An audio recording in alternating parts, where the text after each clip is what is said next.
Welcome to the Dark Ozarks. We are talking about the dark history and hauntings of Newtonia, Missouri tonight. And with this, there's everything from Civil War battles and ghosts, of course, the famous outlaw Belle Starr, blood-soaked floors, and more. We'll be right back to all the spooky details of Newtonia in just a minute. We want to let you know where you can find us in person in the next few weeks. You can purchase tickets for all of our events at paranormalsciencelab.com. And as a quick spoiler, this Saturday, we're going to be in Newtonia, Missouri, which we're talking about tonight, for a tour of the Ritchie Mansion and the Civil War Cemetery and a paranormal investigation of the Ritchie Mansion. Now, proceeds will go to benefit preservation of the historic Ritchie Mansion.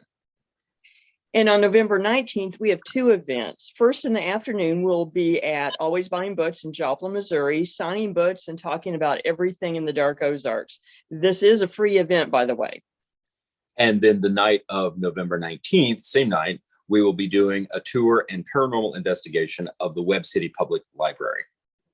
For all the details for the events, just go to paranormalsciencelab.com. What is perhaps the most surprising thing that happened at the Ritchie Mansion? Well, there's a lot of possibilities, but how about, as we noted in the title, a 16-year-old girl jumping out of a second-story window onto the back of a horse to escape her captors? That's hard to top and something most people would have a hard time imagining, much less doing themselves. Let's start there as soon as we give a shout out to our great sponsors that help bring the Dark Ozarks to everyone. We encourage everyone to check out Always Buying Books in Joplin, Missouri, in person and online on Facebook and their website, alwaysbuyingbooks.com, for all of your reading needs, including a large section on the paranormal, history, and more, not to mention that it's haunted. Tell Bob and Elise that we sent you. And we also want to thank Beard Engine Brewing Company in Alba, Missouri. Beard Engine Brewing is the only English-style brewery in Missouri, twice named Missouri's best brewery by the Missouri Brewers Association. There's great food and great beer in a historic building with a noir past, and the place is also haunted. Newtonia, Missouri has an important Civil War past, ghosts, and outlaws. But how do you end up with a 16-year-old girl jumping out of a window onto a horse to escape? It is. I think it's a great question. And in that vein, I just realized something, Lisa. What's that? We have an actual story of a girl jumping from a height.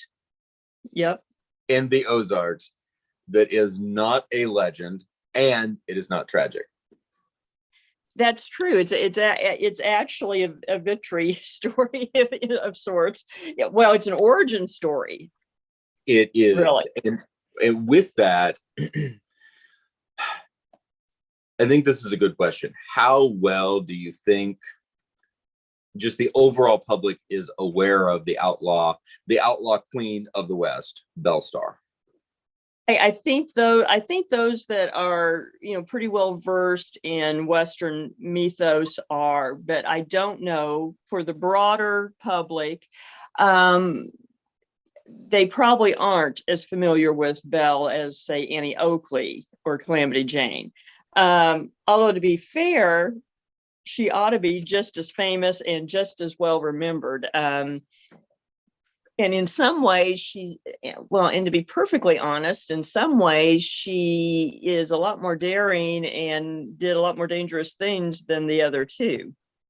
How much was Belle Starr featured in, for example, the pop fiction of the day, the dime novels and that sort of thing?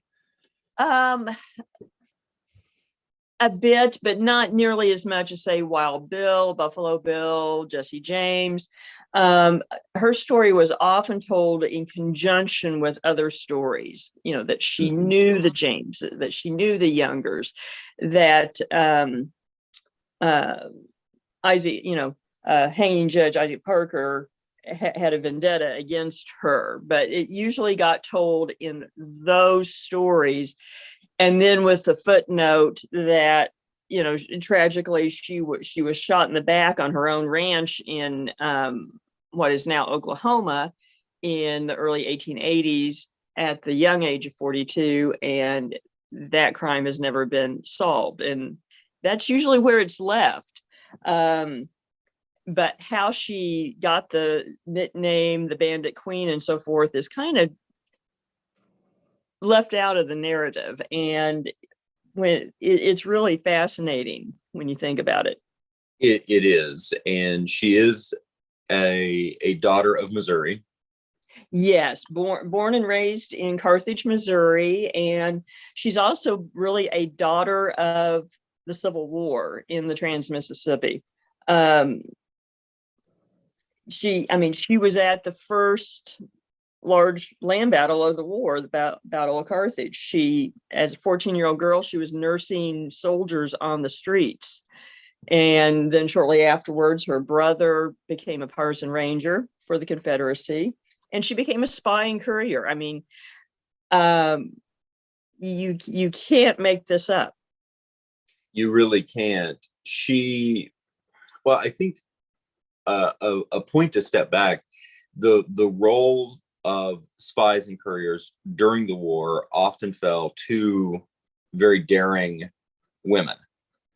They did often, because they were usually not suspected to be spies, and they often were used to go behind camp lines to deliver food, laundry, various things. And so most of the, particularly the brass, just did not see them as, conduits of espionage and intelligence. But I mean, there's tales of Belle infiltrating saloons and so forth, so she can listen to the Union soldiers talk and so forth, playing the piano, and basically getting their attention and laying their guard down. And then, of course, Newtonia, the story goes that she was held prisoner there. And again, even when people tell that story, you don't usually hear the reason why it was Newtonia or the Ritchie Mansion, but the provost marshal often used the Ritchie Mansion as a headquarters to interrogate outlaws and bushwhackers, guerrillas. And that's what happened. She was taken there to be questioned by the provost marshal. And then the story goes that she escaped. And the romantic version is that she escaped by jumping out of the bedroom window of the second floor onto the back of a horse and riding off. And the even more tantalizing part is it's entirely plausible because of who she was. That, I think, is the best part. And in Belle Starr's story, particularly throughout her entire life, but especially in this chapter, the romantic lore that exists around her life, if it were nearly anyone else, you could dismiss a large chunk of it for saying it's not plausible. In Belle Starr's case, it oftentimes is, and the more that you research the background, the more you begin to put things together to say, wow, this really romantic story is probably the most likely, the most historically accurate. Exactly. And I love that, because we don't always get to say that in our stories that we cover here. No, it is often our job actually to deflate or debunk the mythos in certain situations, to debunk the urban legends and say, guess what, guys, this is not the case. This is one of those. I won't say it's there's plenty of urban legends and plenty of high romance folk notes, especially around things like the Civil War or the opening of the Old West, that it's important to recontextualize and bring down to earth.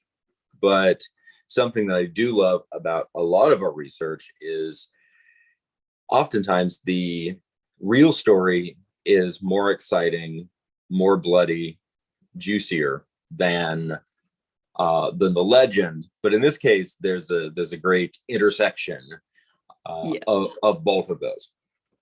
it really is. And we will be talking about this more in depth, as well as the other sordid tales out of Newtonia and ghost stories on the extended version of Dark Ozarks, which you will have to look for. And it will be here on YouTube tomorrow night.